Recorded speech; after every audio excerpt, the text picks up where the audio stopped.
Thanks very much.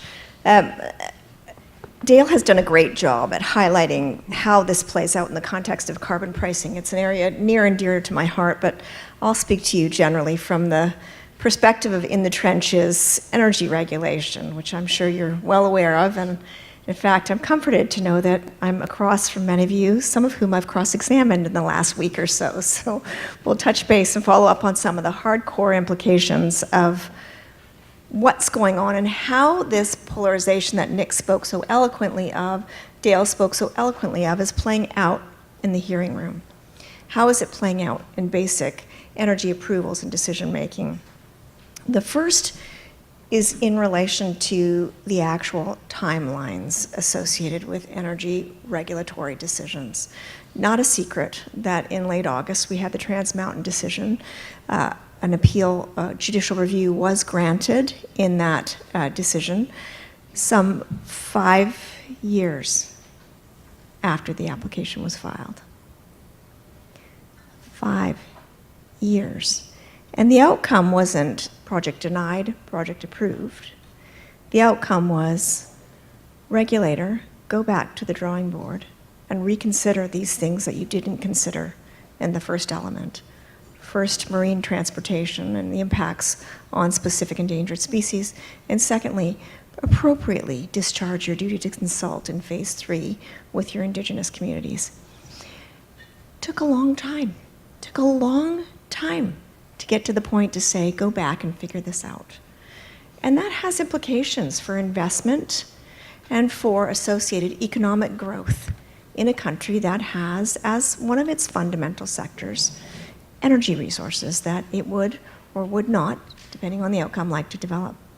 But more than just substantively implications for the energy substantive decisions, there are also implications for the energy regulators themselves.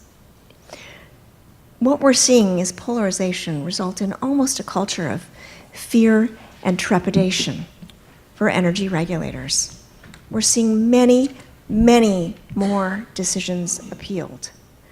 We're seeing, regardless of the outcome and the pure legal fairness of the decision, allegations of bias, allegations of procedural unfairness, and a host of other elements that are really challenging how we as a society have come to know and trust in the decision-making process, in the decision-making makers themselves, and in the process for appealing those decisions to the courts if we don't agree with them. In fact, I would argue that we can go as far as to say that we're seeing a fundamental challenge to how we approach and respect democracy and the rule of law in the country. In, for example, Ontario, we saw 2 disparate entities appeal the same Hydro One decision. I don't think it's coincidental that there were a host of governance issues and ramped up polarized issues around Hydro One that led to a culture of distrust in the ultimate energy regulator's decision, and in part, contribute to both of those appeals coming from either side. Similarly, in the Trans Mountain decision, I think we've seen up to 7 separate judicial reviews in relation to that decision, largely as a function of some of the early challenges we've seen around allegations of bias of the National Energy Regulator. So looking at how we address Nick's 3 issues, and as a former science nerd, I noticed the acronym was FPU, frustration, polarization, and uncertainty. If you just rearrange those acronyms a little bit, it comes up as FUP, as in politicians, and I think we're seeing a lot of that come to bear, where regardless of who the decision maker is, there's a culture of forget it. That's a euphemism, forget it. We don't trust this decision and we're going to appeal it. And we need to somehow return to that post-World War II ethos of democracy that is rallying around collective action for something that is greater than any one single interest.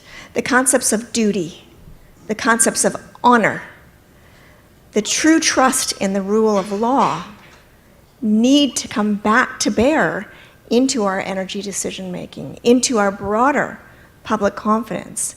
And so this is what we're grappling with as we go forward, and really why this project that Monica and Nick are working on so diligently, the Positive Energy Initiative, is so incredibly important, not just for energy, but for the country as a whole, and for us as a populace.